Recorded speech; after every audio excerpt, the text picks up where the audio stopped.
عبید عبید، گھڑ سوار کی آواز سن کر گدڑیا جھونپڑی سے باہر نکلا۔ ہامتے گھوڑے کو دیکھ کر بکریاں ادھر ادھر بھاگنے لگیں۔ عبید گھڑ سوار کو خون میں لت پت دیکھ کر ہڑبڑا گیا۔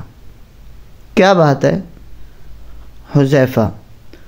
عبید نے گھڑ سوار کو اترنے میں مدد دیتے ہوئے پوچھا، باتوں کا وقت نہیں ہے؟ دشمن کو میرے جاسوس ہونے کے بارے میں شک ہو گیا تھا، اس لیے میں نے فرار ہونے کا پروگرام بنایا، لیکن مجھے اندازہ نہ تھا کہ وہ میری نگرانی کر رہے ہیں۔ جو ہی میں رات کے تیسرے پہر شہر سے نکلا، 2 گھڑ سواروں نے میرا تعاقب کیا اور بے انداز تیر اندازی کی، جس سے میرا جسم چھلنی ہو چکا ہے۔ اب میں اس قابل نہیں کہ مزید سفر کر سکوں۔ میں نے اپنے رب سے دعا کی تھی کہ وہ مجھے تم تک پہنچا دے۔ اب تم فوراً گھوڑے پر سوار ہو کر سلطان نور الدین زنگی رحمہ اللہ کی طرف روانہ ہو جاؤ اور انہیں کہنا، لیکن میں تمہیں اس حالت میں چھوڑ کر کیسے جا سکتا ہوں؟ عبید نے اس کی بات کاٹتے ہوئے کہا، تمہیں ایک میری اکیلی جان کی فکر لگی ہوئی ہے۔ اگر صلیبیوں کے حملے کی تیاری کی خبر سلطان نور الدین زنگی اور سلطان صلاح الدین ایوبی رحمہم اللہ کو نہ پہنچی تو نہ جانے کتنے بچوں، عورتوں اور بوڑھوں کی جانیں ضائع ہو جائیں گی۔ کچھ دیر اس نے توقف کیا، پھر گویا ہوا صلیبی گھڑ سوار میرے تعاقب میں پیچھے رہ گئے ہیں، لیکن وہ کسی لمحے بھی یہاں پہنچ سکتے ہیں، اس لیے تم فوراً یہاں سے نکلو اور سنو۔ یہ کہتے ہوئے اس پر کھانسی کا دورہ پڑا اور منہ سے خون کی قے آنے لگی۔ جب وہ ذرا سنبھلا تو پھر گویا ہوا، سلطان نور الدین زنگی ابھی کرک میں ہوگا، کسی قسم کی تاخیر کیے بغیر اس تک پہنچو، کہیں ایسا نہ ہو کہ وہ کسی اور مہم میں الجھ جائے۔ انہیں بتانا کہ صلیبی اس دفعہ مصر پر خشکی کی بجائے بحری حملے کی تیاری کر رہے ہیں۔ سکندریہ پر حملہ کے لیے بحیرہ روم میں عیسائیوں کا بہت بڑا بیڑا آ رہا ہے۔ عبید نے اس کی بات پوری توجہ سے سنی اور پھر بکریوں کو ایک طرف بھگا دیا۔ عبید نے گھوڑے پر سوار ہو کر ایک نظر اپنے زخمی ساتھی پر ڈالی اور گھوڑے کو ایڑی لگا دی۔ عبید سلطان نور الدین زنگی رحمہ اللہ کے محکمہ جاسوسی کا اہم کارندہ تھا۔ فلسطین کے شہر اقرا میں سلطان نور الدین زنگی بہت سے جاسوس عیسائی پناہ گزینوں کے روپ میں داخل ہو چکے تھے اور بہت سی اہم صلیبی شخصیات کے ہاں ملازم تھے۔ عبید اقرا کے نواح میں ایک وادی میں ایک گدڑیے کے بھیس میں رہتا تھا اور شہر کے جاسوس اس تک تمام خبریں پہنچاتے رہتے تھے۔ میرے سپاہی ایک غدار ذاتی مفاد کے لیے پوری قوم کو شکست کی ذلت کے گڑھے میں گرا دیتا ہے، جبکہ ایک جاسوس دشمن کے لشکر کو شکست سے دوچار کر دیتا ہے۔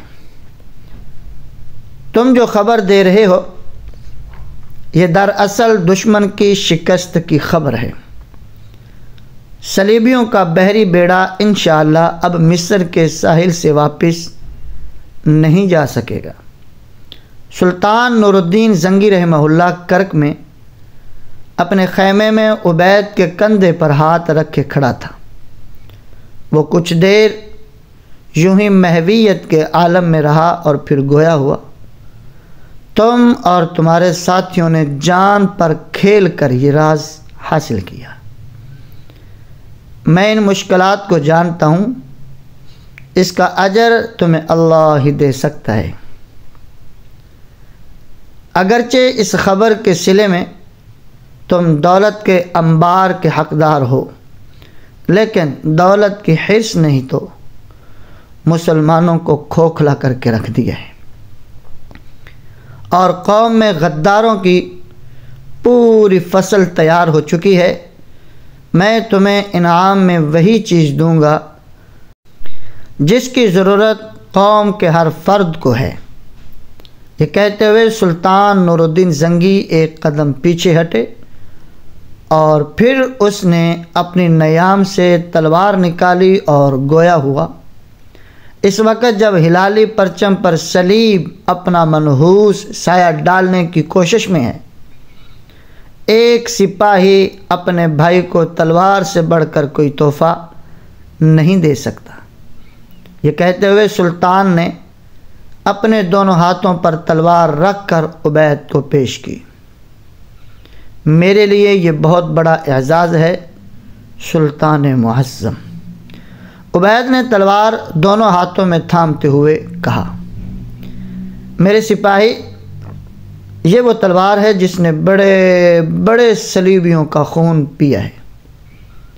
یہ اسلام کی پاسباں ہے، اس کا حق ادا کرتے رہنا۔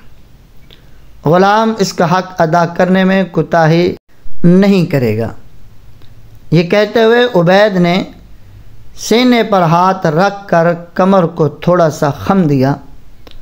سلطان نور الدین زنگی عبید کا ہاتھ پکڑے ہوئے خیمے کے دروازے پر آیا، جہاں ایک خوبصورت گھوڑا تیار کھڑا تھا۔ جوان، یہ بڑی اچھی نسل کا گھوڑا ہے جو مشکل گھاٹیوں میں تمہارا ساتھ دے گا۔ تم اسی وقت امیر مصر صلاح الدین ایوبی رحمہ اللہ کی طرف روانہ ہو جاؤ اور انہیں بتاؤ کہ صلیبی اس دفعہ کافی محتاط دکھائی دیتے ہیں، اسی لیے انہوں نے حملے کے لیے سکندریہ کے شمالی ساحل کا انتخاب کیا ہے۔ سمندر میں براہ راست ان سے ٹکر لینے کی کوشش نہ کرنا، کیونکہ صلیبیوں کی بحری قوت بہت زیادہ ہے۔ انہیں ساحل پر اترنے دینا، ہم دشمن کے بائیں پہلو میں پہنچ جائیں گے اور صلاح الدین ایوبی رحمہ اللہ اس کے دائیں پہلو پر رہے۔ جہازوں کی تباہی کے لیے سمندری چھاپا ماروں کو تیار کر دیا جائے۔ بیت المقدس کی طرف سے آنے والی بڑی فوج کو روکنے کے لیے میری افواج کافی ہیں۔ دشمن کو یہ خبر نہیں ہونی چاہیے کہ ہم اس کی تیاریوں سے باخبر ہیں۔ اسی رازداری کی خاطر میں تمہیں خط لکھ کر نہیں دے رہا۔ فی امان اللہ، فی امان اللہ، یہ کہتے ہوئے عبید نے گھوڑے کا رخ مصر کی جانب کر دیا۔ سلطان نور الدین زنگی کی نظریں دور تک گھڑ سوار کا تعاقب کرتی رہیں۔ سلطان معظم کیا سوچ رہے ہیں؟ سلطان نور الدین زنگی کے ایک کمانڈر نے آہستگی سے پوچھا۔